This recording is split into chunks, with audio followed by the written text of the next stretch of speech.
יעקב אבוחצירא בפתוחי חותם, אומר דבר של פלא גדול, אומר רבי יעקב אבוחצירא.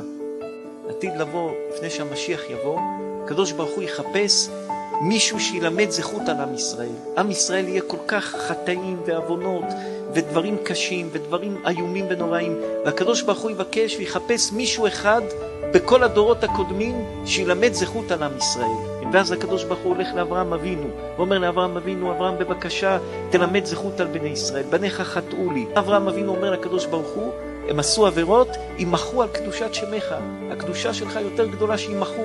אברהם אבינו אבי האומה, אברהם אבינו, שהקדוש ברוך הוא לעתיד לבוא יבוא יגיד לו תלמד זכות על עם ישראל, מה הוא יגיד? ימחו על קדושת שמך.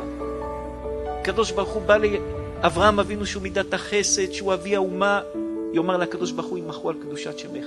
הקדוש ברוך הוא ילך ליצחק, ליעקב אבינו יאמר לו, אתה יעקב, השבטים ממך, אתה סבלת את הצער גידול בנים, עם הסיפור של ראובן, עם הסיפור של שמעון שהיה בבית האסורים, שמעון ולוי שעשו כל מה שעשו אחרי מה שקרה עם דינה, יוסף הצדיק, בנימין, כל האיסורים שיעקב אבינו עבר עם הבנים שלו. יעקב אבינו, הקדוש ברוך הוא אומר לו, מידת הדין על עם ישראל, עם ישראל בקצה, או חורבן או גאולה, מה קורה?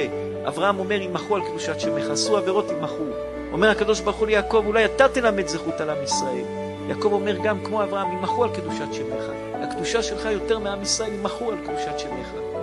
מי יבקש זכות על עם ישראל? אחד, יצחק אבינו.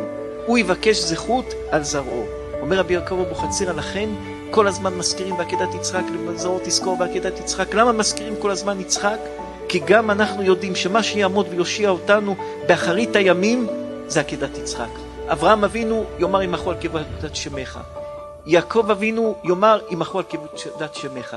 אחד של עתיד לבוא יעמוד וילמד זכות על עם ישראל, מי זה? יצחק אבינו. ולכן מזכירים את יצחק אבינו כל הזמן.